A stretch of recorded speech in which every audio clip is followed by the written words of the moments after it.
Hello, I'm Eric Tars. I'm a senior attorney at the National Law Center on Homelessness and Poverty, and I'm happy to be here with you today virtually. I apologize for not being there in person, but I really appreciate Deborah extending me the opportunity to be able to talk with you this way. I'd like to first say that our communications director wants me to point out our social media handles. If you think I say something brilliant during this talk, please feel free to tweet about it.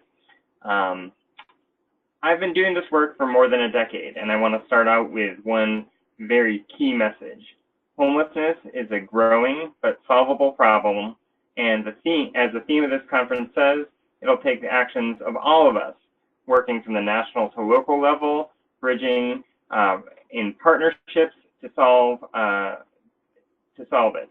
I'm going to do what I can as a lawyer, but I need you, using your skills and your voices, to do your part. And when I say it's growing but solvable, what do I mean? The statistics are clear. HUD counted more than 500,000 people experiencing homelessness in a single night, a number which it itself acknowledges is a significant undercount. And when I say homeless persons, many might think of a scruffy, mentally ill, possibly addicted adult, and certainly those are the most visible in our communities and a population who need our attention. But we also need to think of the more than 1.3 million school students and their families who were counted as homeless last year, a number that's gone up every year since it was first counted in 2003. These are our neighbors, our families, our friends who are in our communities being squeezed and squeezed until they can be squeezed no more and end up doubling up, tripling up on the streets in shelters. And why are they there? Because our communities have a dearth of affordable housing. HUD lost half of its affordable housing budget in 1980, and it's never gotten it back. And states and localities have not made up the difference. Instead, what they do control, zoning and development incentives, have gone to supporting high-end housing development rather than deeply affordable rental properties. Indeed, only 1 in 4 eligible households receives federal assistance that they would be otherwise income entitled to, and in the meantime, that means that 3 out of 4 of those who need the help aren't getting it, and the safety net isn't there to catch them. And even if you have a job in our country, there's no state in the country where a full-time worker earning the minimum wage can afford a 1-bedroom apartment at market rate. But while poor renters lack enough assistance, we do provide ample subsidies to those who need them least. Every year, the cost of the mortgage interest income tax deduction is twice as much as the entire HUD budget for all affordable housing. But nobody complains about the lazy homeowners getting their subsidy. No one demands that they be urine tested for drugs or held to work requirements. So it's not that we don't treat housing subsidies as an entitlement, it's just a matter of who's entitled. And while all communities are affected, this is an issue with a disparate racial impact. Some might say that's because racial minorities are disproportionately impoverished. They are, but something further is going on. Black Americans make up 12% of the population, 24% of the population in poverty, but 43% of the homeless population. And the same with American Indian populations, almost double what you would expect based on poverty alone. And that disparate problem means that we have to look at equitable solutions that will directly address that gap. But regardless of why they're there, once homeless people become visible in our communities, rather than treating homelessness as a social service failing and public health crisis that it is, many communities instead treat people's survival activities as criminal acts, using the ill-equipped law enforcement system to try and address the social service problem. Unfortunately, it's ineffective.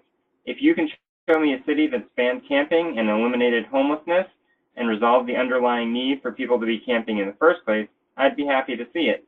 But I can show you hundreds of communities where they pass these laws and it only makes things worse. It's expensive.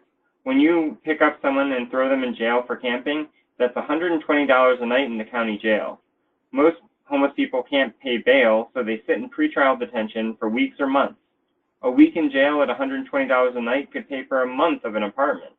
And that person wouldn't have a criminal record to then contend with when applying for jobs.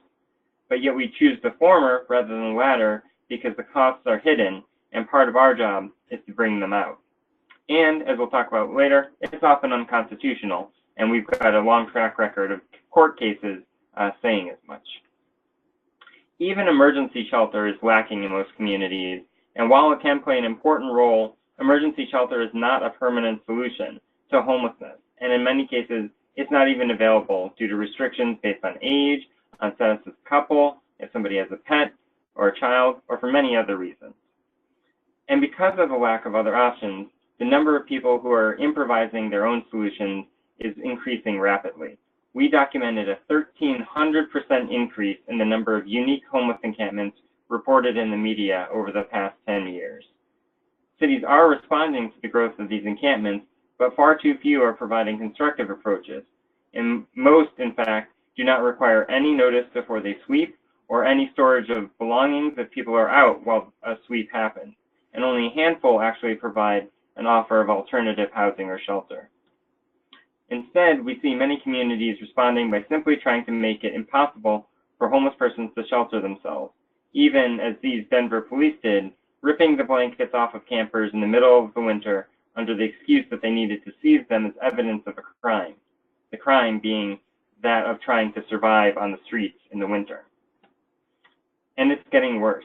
We've been tracking 187 cities across the U.S. for the past 10 years, and we found a dramatic increase in criminalization of homelessness.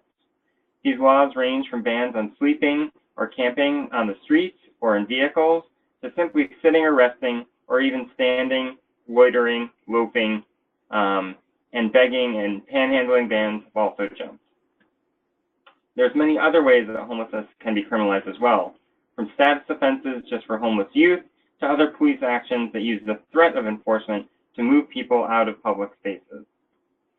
So many people are left with literally no other option but to live in public, where they need to eat, sleep, maintain shelter from the elements, and go to the bathroom, just like any other human being. But when a city councilor or a mayor is confronted with the existence of these people trying to survive in public, they've got a couple of choices. They could A, fight developers to modify zoning laws to force them to create more affordable housing. B, try and raise money up front to create new affordable housing or subsidize others to do it, and then fight zoning battles with neighborhood associations about where that housing is going to be put. Or C, they could pass a law that criminalizes homelessness and hides the cost of enforcement in the police and court budget and passes them on to the county. So it's no wonder that this problem keeps getting worse. So given all of this, we at the National Law Center on Homelessness and Poverty have been working with advocates like Deborah all across the country to end the criminalization of homelessness. When local advocates in Boise called us with concerns about enforcement of an anti-camping ordinance against people who had nowhere else to sleep, we filed litigation in partnership with local legal aid and pro bono assistance from a large law firm.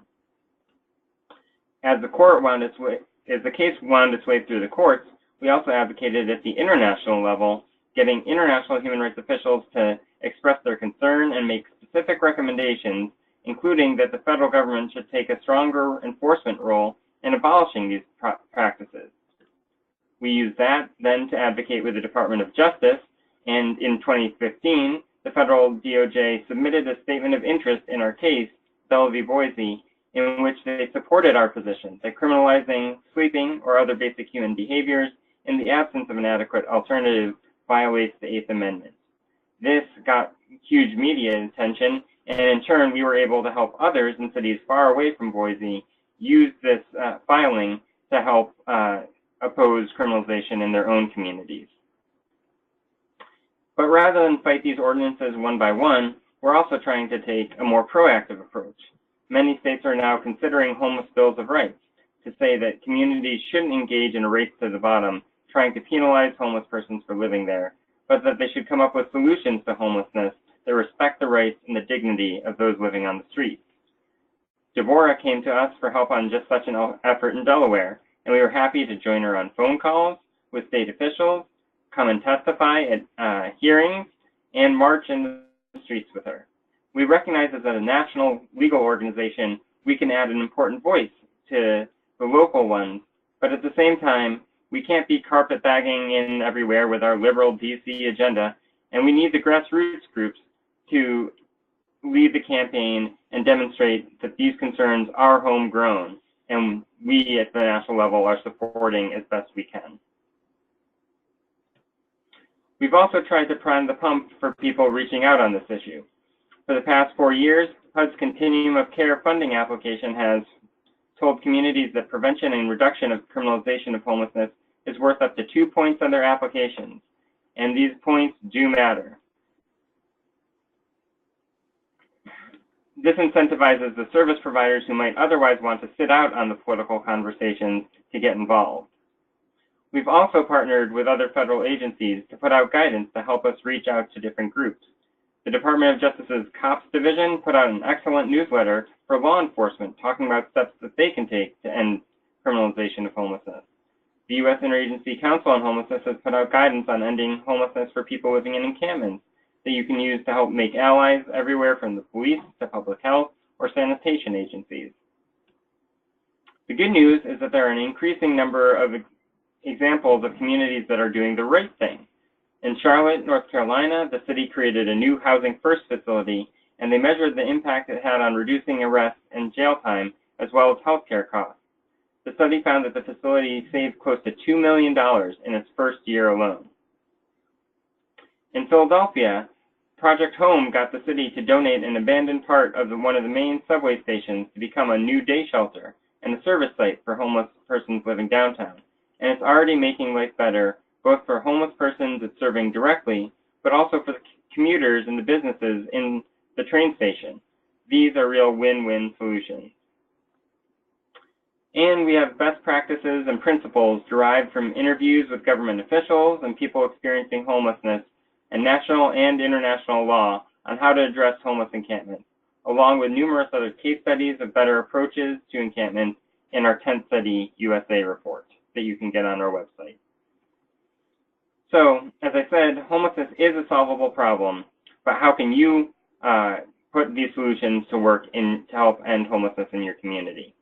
First, you could join our Housing Not Handcuffs campaign by going to housingnothandcuffs.org and clicking on the endorsement link. We'll keep you up to date on the latest news on fighting criminalization and communities that are implementing more constructive alternatives. Second, you can speak out. If there's a community where one of these ordinances is being considered, you can use the talking points on our Housing Not Handcuffs website to oppose the measure in testimony, op-eds, or however you can. And you can reach out to us and we'll be happy to partner with you, provide testimony, co-author an op-ed, whatever we can do to help. Last but not least, either by yourself or with your organizations, you can endorse, introduce, pass, and implement the model policies that we've outlined as our Housing Not Handcuffs Act.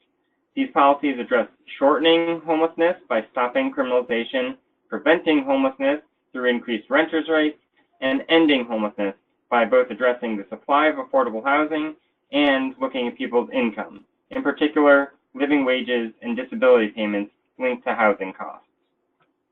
So whether you're an idealist who believes that housing is a human right, or a fiscal conservative that just wants your tax dollars used most effectively, the right way forward is to fight for housing, not handcuffs. I'm happy to do it with you, to bridge these gaps, to act in partnership. Just feel free to reach out to me and let us know how we can help. Thanks so much. Enjoy your conference, and I hope to hear from many of you soon.